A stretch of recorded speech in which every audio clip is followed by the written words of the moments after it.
નમસ્તે વિદ્યાર્થી મિત્રો, ફરીથી એક વખત તમારું સ્વાગત છે. ધોરણ 11 આંકડાશાસ્ત્રના અભ્યાસમાં તમારી સાથે છે રવિ સર. ચલો વિદ્યાર્થી મિત્રો, આપણે પ્રકરણ નંબર 5 જે છે એનો અભ્યાસ કરી રહ્યા છીએ. આવૃત્તિ વિતરણની વિષમતા, એની અંદર પણ પદ્ધતિઓમાં કાલ્પનિક પદ્ધતિ જે તમે જાણો છો સરેરાશ કિંમતોને આધાર બનાવે છે, એટલે કે મધ્યસ્થ અને બહુલક જે છે એને પરિણામરૂપ બનાવી એને કારણ બનાવી અને વિષમતા અને વિષમતાંક તૈયાર કરે છે. તો એના માટે તમે જુઓ છો રાબેતા મુજબ એ પ્રમાણે જરૂરી કિંમત કોષ્ટક દ્વારા તૈયાર કરવી અને ત્યારબાદ મધ્યક, પછી મધ્યસ્થ અને બહુલક મેળવવા અને મધ્યક, મધ્યસ્થ અને બહુલક જ્યારે મળી જાય પછી તો કે ત્યારબાદ વિષમતા માટે પ્રમાણિત વિચલન જે છે આવશ્યક છે તો એ તૈયાર કરવું અને ઉપરાંત વિષમતા અને વિષમતાંક તૈયાર કરવી. તો ચલો હજુ આપણે આવી જ કોઈ રચનામાં એટલે કે આવી જ પદ્ધતિમાં આગળ વધીએ, પરંતુ હવે થોડો ઘણો કોઈ માહિતીનો ફેરફાર હોય, કોઈ પદ્ધતિમાં નહીં, પદ્ધતિ એ જ રહેવાની છે, પરંતુ માહિતીમાં થોડો ઘણો કોઈ ફેરફાર હોય તો એ મુજબ આપણે આગળ વધીએ છીએ. હવે ફેરફાર એટલે કેવો ફેરફાર આવી શકે? તો તમે અગાઉના પ્રકરણોમાં જે અભ્યાસ કરી ગયા છો એ રીતે જ આવૃત્તિ વિતરણની અંદર સતત આવૃત્તિ વિતરણ, અસતત આવૃત્તિ વિતરણ, સતતની અંદર નિવારક વર્ગ રચના, અનિવારક વર્ગ રચના અને નિવારક વર્ગ રચના સિવાય અનિવારક વર્ગ રચનાની અંદર કોઈ અનિયમિત વર્ગો હોય કે અનિયમિત વર્ગ લંબાઈવાળી માહિતી હોય વગેરે, તો આવા સમયે આપણે જે છે એ બહુલક કઈ રીતે તૈયાર કરવો, મધ્યક કે મધ્યસ્થ કઈ રીતે મેળવવા વગેરે જે છે એ વિગતો સાથે આપણે નવું એક ઉદાહરણ જે છે તૈયાર કરવા જઈ રહ્યા છે. તો ચલો વિદ્યાર્થી મિત્રો, આજે આપણે ઉદાહરણ નંબર જે છે 4 નો અભ્યાસ કરીએ છીએ ટેક્સ્ટબુક મુજબ. જો ટેક્સ્ટબુક તમારી પાસે હોય છે એમાં પણ જોઈ શકો છો અને અહીં રકમ મેં તમારા માટે તૈયાર રાખેલી છે. તો રકમના શબ્દો કંઈક આ મુજબ છે. એક શહેરના 200 કુટુંબનો વર્ષ 2014માં સરેરાશ માસિક વાહન પરિવહન ખર્ચ નીચે મુજબ હતો. 200 કુટુંબની એક ડેટા એટલે કે માહિતી તૈયાર કરેલી છે, જે એકત્રિત કરેલી છે અને એ પણ વર્ષ 2014 માટે માસિક સરેરાશ ખર્ચ, પરંતુ કેવો વાહન પરિવહન ખર્ચ છે. આમ તો જો વિદ્યાર્થી મિત્રો તમે કે તમારી આજુબાજુમાં કે તમારા ફેમિલીમાં, સગાવાલામાં વાહન પરિવહનનો ઉપયોગ અત્યારે કરો છો, આ યુગની અંદર વાહન જે છે એના વગર અત્યારે કોઈ પણ જગ્યાએ પહોંચવું એ આપણા માટે અત્યારે સરળ રહેતું નથી અને વાહન જે છે ચલાવીએ તો ખર્ચ આવે, પરંતુ અહીં ગણતરીનો ભાગ એ છે કે આ જે પરિવહન ખર્ચ આપણે કરીએ છીએ એનો માહિતીનો જે ભાગ ઉભો કરેલો છે અત્યારે એથી તો સમજશે, પરંતુ આપણે પણ આપણી જીવનની અંદર જુઓ છો કે કેટલો બધો પ્રકારનો ખર્ચ થાય છે. તો ઘણા બધા વ્યક્તિઓ હોય છે કે એ ખર્ચ જે છે એને જોતા પણ હોય છે, એટલે કે ચેક પણ કરતા હોય છે, ઉપરાંત એ ખર્ચ જે છે એને કઈ રીતે નીચે તરફ લઈ જાઓ એ પણ વિચારતા હોય છે.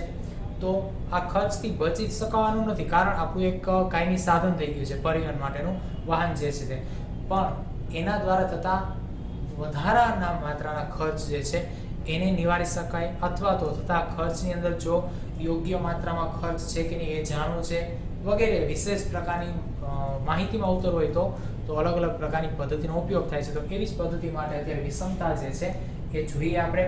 તો અત્યારે સરેરાશ વાહન ખર્ચ આપ્યો છે, એના માટે નીચે કોષ્ટક જો આપેલું છે, મેં જવાબ કોષ્ટક તરીકે તૈયાર કરેલું છે, જે માટે નીચે મુજબમાં કાલ્પનિક પદ્ધતિ જે છે એની મદદથી વિષમતા અને વિષમતાંક શોધો એવું કીધેલું છે. તો અહીં સરેરાશ માસિક પરિવહન ખર્ચ ₹1000 માં આપ્યો છે, જે 1 થી 3, 4 થી 6, 7 થી 9, 10 થી 13, 14 થી 16 અને 17 થી 19, બરોબર. તો આ વર્ગ રચના છે, વર્ગીકૃત માહિતી છે. ઉપરાંત તો કે આવૃત્તિ વિતરણમાં સતત આવૃત્તિ વિતરણ પણ છે. કારણ શું? તો કે વર્ગ સાથે આવૃત્તિ છે. આવૃત્તિમાં તો કે કુટુંબની સંખ્યા 5, 40, 120, 20, 10 અને 5 છે, બરોબર. પણ હવે વર્ગો જુઓ તો ભાઈ નિવારક કે અનિવારક, તો અહીં 1 થી 3, પછી 4 થી 6, પછી 7 થી 9, તો આ તો ભાઈ અનિવારક છે, બરોબર. ચલો અનિવારક હોય તો કઈ હવે આપણને અહીંયા ટેન્શન નથી, કારણ આની પહેલા શીખી ગયા. અનિવારક હોય તો જે વર્ગની આવશ્યકતા છે એનો અધસ્યમાં બિંદુ તૈયાર કરી લો. એકદમ સાચા છો તમે, બરોબર. પણ હજુ બધા વર્ગને જુઓ તો અહીં 1 થી 3, 4 થી 6, 3 નો વર્ગ લંબાઈ છે, વર્ગાંતર છે, 7 થી 9, હવે આગળ જો 10 થી 13, 14 થી 16, 17 થી 19, બધે વર્ગાંતર વર્ગ લંબાઈ સમાન છે. જુઓ તો ટેસ્ટ કરો, આવું ચેક કરતા આપણને માલુમ પડે છે કે અહીં ક્યાંક તો અનિયમિત વર્ગ લંબાઈ છે. તો હવે કઈ કામ વિચાર કરવો પડશે કે સીધી વિષમતા કેમ તૈયાર કરી? ભાઈ મધ્યક મેળવવો છે, બહુલક મેળવવો છે, મધ્યસ્થ મેળવવાની આવશ્યકતા છે કે નહીં? વળી સર આ શું? આપણે તો પદ્ધતિમાં આગળ છેલ્લે જોયું હતું કે ભાઈ પહેલા કોષ્ટક કિંમત તૈયાર કરવી, ત્યારબાદ મધ્યક, બહુલક અને પ્રમાણિત વિચલન લઈ વિષમતા અને વિષમતાંક તૈયાર કરી લેતા. હવે શું આવ્યું? તો અહીંયા આપેલા વર્ગો એની અંદર જો અનિયમિતતા હોય તો મધ્યક તૈયાર થશે પરંતુ બહુલક તૈયાર થશે નહીં. તો એના માટે શું કરવું પડશે ભાઈ? તો એના માટે આપણે ફરજિયાત માત્રામાં બહુલક જે છે એના આસાદિત સૂત્રથી આપણે બહુલક તૈયાર કરવો પડશે. અને યાદ અપાઈ દો, આસાદિત સૂત્ર કોણે આપેલું છે? ખુદ પોતે કાલ્પિયસને. જે પદ્ધતિ અત્યારે આપણે શીખી રહ્યા છીએ કાલ્પિયસની છે, એ જ વ્યક્તિ આપણે પૂર્વમાં જે પદ્ધતિ શીખી ગયા મધ્યક, મધ્યસ્થ, બહુલક વખતે, એમાં જ્યારે બહુલક મેળવવો મુશ્કેલ હોય કે શક્ય ન હોય ત્યારે આસાદન પ્રક્રિયાથી, આસાદિત સૂત્રથી આપણે બહુલક તૈયાર કરીએ છીએ. અને આસાદિત સૂત્ર મુજબ આપણે મધ્યક અને મધ્યસ્થ બે તૈયાર કરવા જરૂરી છે. તો વિદ્યાર્થી મિત્રો, અહીં કોષ્ટકની અંદર હવે મધ્યક, મધ્યસ્થ અને બહુલક માટેની કિંમતો તૈયાર કરીએ છીએ. સૌપ્રથમ મધ્યક માટે ભાઈ અવલોકન x જોઈએ, બહુલક માટે તો કે બહુલક માટે સૌથી મોટી આવૃત્તિ જોઈએ, પણ આ વખતે તો એ શક્ય નથી. તો હવે આપણે શું કરવાના છે? મધ્યસ્થ. મધ્યસ્થ માટે શું જોશે? તો યાદ છે, સ્થાનીય સરેરાશ માટે તમારે સંચય આવૃત્તિ જોશે, થી ઓછી સંચય આવૃત્તિ. ચલો હવે આગળ વધીએ. તો મેં અહીં આપણી રાબેતા મુજબ, પ્રક્રિયા મુજબ એક કોલમ x ની એટલે કે મધ્ય કિંમતની ખાલી કરેલી છે, એટલે કે ખાલી છોડેલી છે, જ્યાં હું x મધ્ય કિંમત તૈયાર કરી દઉં પહેલા. તો અહીં 1 + 3 મધ્યક પ્લસ ઉર્ધ્વ ભાગ્યા 2 એટલે મકી મધ્ય કિંમત થશે. તો 1 + 3 કરો 4, 4 ભાગ્યા 2 કરો કેટલા આવશે ભાઈ? 2 જ આવશે. 4 6 10, 10 ભાગ્યા 2 કરો 5 થશે, બરાબર કે નહીં? 7 + 9 કરો 16 થશે, 16 ભાગ્યા 2 કરો 8 થશે, મધ્ય કિંમત છે. અહીંયા તો સર 3 ની જ વર્ગાંતર વર્ગલંબાઈ દેખાય છે. ચલો જો આગળ જઈએ. 10 + 13 23, 23 ભાગ્યા 2 કરીએ તો હવે જો 3 નો ગેપ રહેશે નહીં રહે. કારણ શું? તો કે 23 ભાગ્યા 2 કરો તો 23 ના અડધા, તો ચલો પેલા 22 લઈએ, 22 ના અડધા 11 થશે, વધ્યા 1, 1 નો અડધો 0.50 થશે, તો 11.5. ચલો આ રીતે ટૂંકી ગણતરી ફટાફટ કરી શકાય છે કેલ્ક્યુલેટર ની મદદ વગર. તો 14 + 16 કરીએ તો ભાઈ 14, 26, 10, 30, 30 ભાગ્યા 2 કરો 15 આવશે, બરાબર. વળી ફરીથી 3 ની વર્ગલંબાઈ એવું લાગે છે પણ 0.5 છે, બરાબર. તો એ વધશે. તો જો તો 3 છે ના, વર્ગલંબાઈ 3 ની રહેતી નથી, તો અનિયમિત વર્ગલંબાઈ છે એવું મધ્ય કિંમત ઉપરથી પણ આપણે તારવી શકીએ છીએ. હવે આગળ 17 + 19 કરીએ ભાઈ, તો અહીં 10 10 20, 20 9 29, 29 ને 7 36 અને 36 ભાગ્યા 2 કરીએ તો 18. તો હવે આવૃત્તિ જે છે એનો સરવાળો n એ તો આપણે આપ્યો છે 200, લખી જ નાખવાનો હોય. ચલો ટેસ્ટ કરી લઈએ તો 40 + 5 45, 45 ને 120 તો 165 થશે, 165 ને 20 કરો 185, પ્લસ 10 કરો 195, પ્લસ 5 કરો તો 200. હવે આ કિંમતો ઉપરથી આપણે આગળ વધીએ તો મધ્યક માટે જોશે ભાઈ કોઈ પણ રીત fx fd, બરાબર કે નહીં? તો આપણે શું કરીએ? અહીં ટૂંકી રીત વિચલન વાળી એટલે કે ધાર મધ્યક રીતનો ઉપયોગ કરીએ. તો એમાં d તૈયાર કરવો પડે. d માટે તો કે x - a, બરાબર, ભાગ્યા c. પણ અહીંયા c નો ઉપયોગ કરાય નહીં. કારણ શું? તો કે વર્ગ લંબાઈ સમાન નથી, તો ફક્ત એનો ઉપયોગ કરીશું. ચલો a માટે ધારણા લઈએ તો ભાઈ આ વખતે a માટે હું 8 ની ધારણા કરું છું. આમાંથી કોઈ પણ ધારી શકાય, બરાબર છે. ચલો હવે તો કે દરેક x માંથી 8 બાદ કરવાના છે, તો 2 - 8 લઈએ તો -6, બરાબર છે. 5 - 8 લઈએ તો ભાઈ -3. હવે અથવા ઊંધું કરાય, આ 5 છે 8 છે, ઘટે કેટલા? તો કે 3, બરાબર છે. ઘટે તો માઈનસ કરવાના, વધે તો પ્લસ કરવાના, એ રીતે નિશાની મૂકી શકાય. જો તો 2 છે 8 કરવા માટે કેટલા ઘટે? તો કે 6, તો માઈનસ. 5 માંથી 8 બાદ કરવા છે, ઘટે કેટલા? 3, ઘટે છે એટલે માઈનસ. ચલો 8 માંથી 8 જશે તો 0. 11.5 અને 8 અહીંયા તો વધી ગયા એટલે શું થશે? પ્લસ. ચલો તો 11.5 માંથી 8 બાદ કરીએ તો 3.5 થશે. કારણ શું? 0.5 એમ આવે છે, 11 માંથી 8 જશે 3. 15 માંથી આપણે 8 ને બાદ કરીએ તો ભાઈ 17. ચલો 15 માંથી 8 ને બાદ કરીએ તો ભાઈ 7. ચલો 18 માંથી 8 ને બાદ કરો તો 10. હવે સરવાળો લઈએ સિગ્મા ડી. તો સિગ્મા ડી ની આવશ્યકતા આપણને છે. ચલો અહીં જરૂર છે ના, કારણ આપણે FD નો ઉપયોગ કરવાના છીએ. તો આગળ F ગુણ્યા D તૈયાર કરીએ. F ગુણ્યા D એટલે F આ રહ્યા એને ગુણ્યા D આપી દઈશું. 5 ગુણ્યા 6 30 પ્લસ માઈનસ માઈનસ 40 ગુણ્યા 3 120 પ્લસ માઈનસ માઈનસ 120 ગુણ્યા 0 0 20 ગુણ્યા 3.5 એટલે 35 કરે તો 70 થશે. 35 દૂ 70 બિંદુ એમ રહેશે બરોબર. કેમ કે જો 5 દૂ 10 ને શું વધી 1 3 દૂ 6 ને 1 7 બરોબર છે. પછી 0 છે એને કારણે દશાંશ ચિહ્ન દૂર થઈ જશે. 10 ગુણ્યા 7 કરો 70 થશે. 10 ગુણ્યા 5 કરો 50 થશે. સિગ્મા FD તૈયાર કરીએ. સિગ્મા FD બરાબર તો કે અહીં 30 ને 20 150 માઈનસ છે 70 70 140 થશે. 150 માઈનસ પ્લસ 140 માઈનસ 10 વધે પ્લસ 50 કરો પ્લસ 40 વધે. કેલ્ક્યુલેટર છે જો ચેક કરતા જાઓ બરાબર છે. જેમ કે ભાઈ 70 પ્લસ 70 140 પ્લસ 50 190 માઈનસ 120 કરીએ 70 એમાંથી માઈનસ 30 કરીએ તો 40. હવે FD ગુણ્યા D કરીએ. FD સ્ક્વેર એટલે કે FD વર્ગ. તો અહીં FD 30 D છે 6 તો અહીં 6 તેરી 18 પાછળ બીનું લગાવી દો 180 અથવા 30 કે 180 માઈનસ માઈનસ પ્લસ 120 ગુણ્યા 3 કરીએ 12 તેરી 36 0 માઈનસ માઈનસ પ્લસ 0 ગુણ્યા 0 0. હવે 3.5 ગુણ્યા 7 કરવા છે તો 5 + 35 વધી 3 આવશે. 7 તેરી 21 ને 3 24 બરાબર છે. હવે 0 હતા એ દશાંશ ચિહ્નમાં દૂર થઈ ગયા. આગળ 27 49 પાછળ બીનું લગાવી દો 50 10 500. તો હવે કરીએ ટોટલ સિગ્મા FD સ્ક્વેર. તો હવે અહીંયા 0 + 5 એટલે 5 થશે. પછી 8 6 14 ને 4 18 9 27 નો 7 થશે.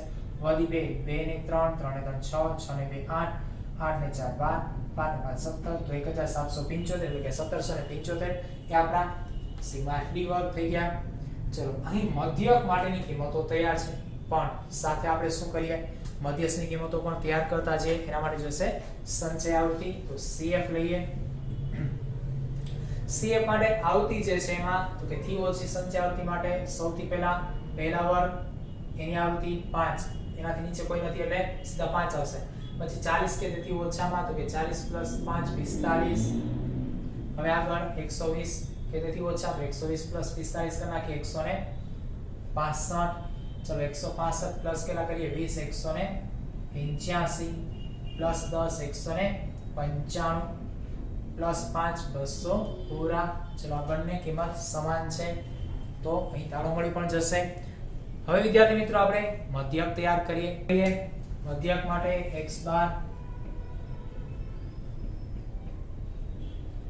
બાર બરાબર a પ્લસ સિગ્મા FD છેદમાં n ગુણ્યા c નહીં આવે કારણ આપણે અહીં ઉપયોગમાં નથી લીધા. a કેટલા છે આપણા ધરેલા 8 સિગ્મા FD કેટલા છે 40 અને છેદમાં n કેટલા છે ભાઈ તો કે 200. ચલો તો હવે 40 ભાગ્યા 200 કરીએ તો આમ તો ઊંધું થાય છે ભાઈ બરાબર ને 2 દુ 4 તો અહીં 2 જે છે ઉપર 2 વડે ભાગાકાર લેશે 2 વધશે પરંતુ 1 મીંડું દૂર થતા હજી 1 મીંડું વધે છે. તો કેવાનો મતલબ એવો થાય છે કદાચ અહીંયા 0 0 ઉડાડી દો તો 4 ના છેદમાં 20 છે બરાબર. હવે 2 દુ 4 કરો તો ગુણ્યા 10 છેદમાં રહેશે અને 2 ભાગ્યા 10 કરો તો 0.2 થાય. તેથી 8 + 0.2 સરળ કેટલો આવશે 8.2. તો રૂપિયા 8.2 હજાર એ આપણો મધ્યક તૈયાર. તો સરેરાશ ખર્ચ છે રૂપિયા 8.2 હજાર. એ પણ વર્ષ 2014 ના માસિક સરેરાશ ખર્ચની વાત કરીએ બરોબર છે. હવે મધ્યસ્થ તૈયાર કરી લઈએ. તો મધ્યસ્થ માટે શું જોશે ભાઈ કે મધ્યસ્થ માટે આપણે પહેલા તો જોશે n/2 કારણ તમે જાણો છો ભાઈ n/2 એટલે 200/2 કરો તો 100 મો અવલોકન આવશે. તો જે અવલોકન છે એના વર્ગની સમાવિષ્ટ કિંમતો લેવા માટે આપણે શું કરીએ n/2 કરીએ. તો 100 એ CF માં જોવાના છે 165 ની અંદર સમાવિષ્ટ થશે એના ઉપરની CF45 નો ઉપયોગ કરીશું. સામેના વર્ગની વાત કરીએ તો 7 થી 9 વર્ગ આવશે, જેમાં અધઃ સીમા બિંદુ લેવા પડશે જે તૈયાર નથી. બરોબર, સામેની આવૃત્તિ 120 થશે. ચલો 7 એ અહીં જોવો ભાઈ શું છે તો કે અધઃ બિંદુ છે, સીમા બિંદુ નથી, કારણ અહીં અનિવાર્ય વર્ગ છે. તો આપણે છેલ્લે જોયું તો 0.5 ઘટાડી દેવાના. બરોબર છે, ઉર્ધ્વ હોય તો વધારી દેવાના, એટલે સીમા બિંદુ તૈયાર. તો 7 માંથી 0.5 ઘટાડી દેશું તો L થઈ જશે 6.5. હવે C વર્ગ લંબાઈ કેટલી થાય છે ભાઈ તો કે 3 થશે. કારણ શું તો કે ગણો 7 8 ને 9 જ્યારે આવા અટપટા આડાવડા અનિયમિત વર્ગો હોય ત્યારે શું કરવાનું, ગણી લેવાના, બિંદુને ગણી લેવાના. બરોબર છે. આ તો એવું લાગે કે સર ભાઈ આ તો 7 ને 9 નાની રકમ છે, માની લો 177 ને 179 હોય તો ભલે વાંધો નહીં. શું કરવાનું તો કે ઉર્ધ્વમાંથી અધઃ બાદ કરી દેવાનું. બરોબર છે, જેમ કે જો 7 માં અહીંયા 7 ને 9 છે તો 9 માંથી 7 બાદ કરો, કેટલા આવ્યા 2 આવ્યા. હવે એમાં 1 ઉમેરી દેવાનું. શું કામ ઉમેરવાનો તો કે અહીં બંને બિંદુનો સમાવેશ થાય છે એટલા માટે. તો એવું જ બરોબર છે, 177 ને 179 હોય તો 179 માંથી શું કરો 177 બાદ કરી નાખો, વધશે 2 પણ 1 ઉમેરી દેવાના, કેટલા થઈ જશે 3. ચલો તો અહીંયા આપણી પાસે વર્ગ લંબાઈ C 3. પછી આવૃત્તિ F સામેની આવૃત્તિ લેવાની 120 થશે. ત્યારબાદ આપણે લેવાના થશે CF જે 165 નો સમાવેશ કરે છે એની ઉપરના 45. હવે આપણે મધ્યસ્થનું સૂત્ર લઈએ. મધ્યસ્થ n બરાબર L plus n/2 minus CF ભાગ્યા F ગુણ્યા C. અહીં C આવશે, ઉપયોગમાં લીધેલા છે સૂત્ર મુજબ 6.5 L છે પ્લસ n ભાગ્યા 2 આપણે તૈયાર કર્યા છે 100, ડાયરેક્ટ મૂકી દઈએ. CF 45 F તો કે 120 ગુણ્યા C કેટલા તો કે 3, સાદુરૂપ લઈએ 6.5 પ્લસ 100 માઈનસ 45 કરો 55 થશે. અંશમાં ગુણાકારમાં 3 છે, ભાગ્યા કેટલા છે તો કે 120 છે. હવે તો કે 6.5 પ્લસ હવે 55 ગુણ્યા 3 કરો. બરોબર, અને ભાગ્યા કેટલા કરો 120. જો કેલ્ક્યુલેટરમાં કેટલા આવે છે 1.375 થાય છે. બરોબર, હવે તો કે 6.5 પ્લસ 1.375 કરો. જો આપણો જવાબ તૈયાર થાય છે રૂપિયા 7.88,000. તો આ તમારો મધ્યસ્થ તૈયાર. બરોબર, મધ્યક તૈયાર. હવે વિદ્યાર્થી મિત્રો બહુલક મેળવીએ આસાદિત સૂત્રથી તો પણ ચાલે, પરંતુ કદાચ આપણે આસાદિત સૂત્રનો ઉપયોગ ન કરીએ તો બની શકે એ હિતાવહ પણ હોય. કારણ આસાદિત સૂત્ર એ શું છે તો કે આશરા પડતી કિંમતને આધાર બનાવીને મેળવે છે, એટલે કે મધ્યક અને મધ્યસ્થને આધાર બનાવ્યો, પણ એ સરેરાશ કિંમતને પણ પાછી સરેરાશ ગણે છે, પરંતુ ત્યાં નહીં કોઈ ગુણોત્તર નહીં કોઈ મિશ્ર એવો આધાર લેતા નથી. તો બની શકે કે કિંમત થોડીક દૂર પણ જઈ શકે. તો આનું કોઈ અહીંયા નિરાકરણ છે, ઉકેલ છે? હા. તો અહીં આપણી પાસે જ્યારે બહુલક તૈયાર કરવા માટે આ શબ્દની જરૂર હોય અને આપણે બહુલક તૈયાર ન કરવું હોય તો આપણી પાસે બીજું એક સૂત્ર છે. બરાબર છે, એના દ્વારા આપણે ડાયરેક્ટ શું કરી શકીએ છીએ તો કે વિષમતા તૈયાર કરી શકીએ છીએ. ચલો વિદ્યાર્થી મિત્રો, તો આપણે બીજા સૂત્રનો ઉપયોગ કરીએ. તો પ્રથમ પ્રમાણિત વિચલન તૈયાર કરીએ.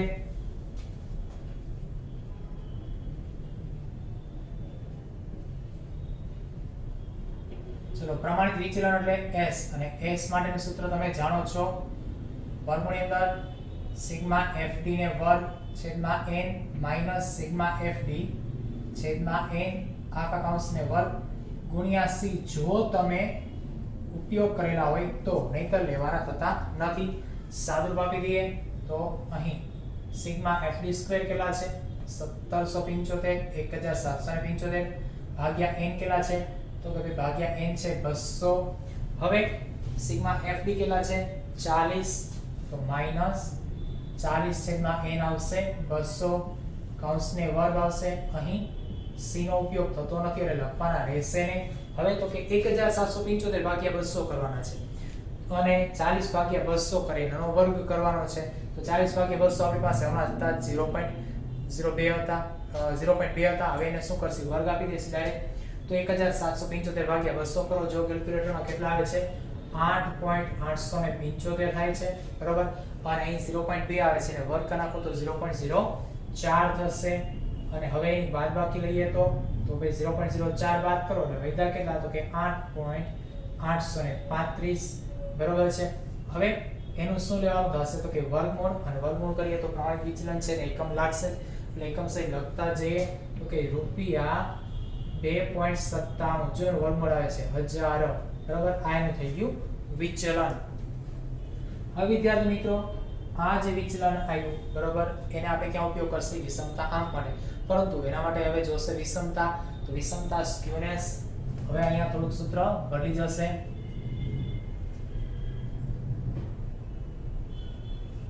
ચલો વિષમતા સ્ક્યુનેસ જે છે SK મેળવીએ તો SK બરાબર 3 ગુણ્યા કૌંસમાં x બાર માઈનસ m થશે. આ વિષમતા માટેનું સૂત્ર જ્યારે બહુલક તૈયાર કરવો શક્ય ન હોય ત્યારે, અથવા તો આસાદી સૂત્રનો ઉપયોગ કરવો પડતો હોય ત્યારે. તો x બાર અને m જે હમણાં મેળવ્યા હતા અહીં તમારા માટે ધારી રેખા છે 8.2 છે ને 7.88 છે.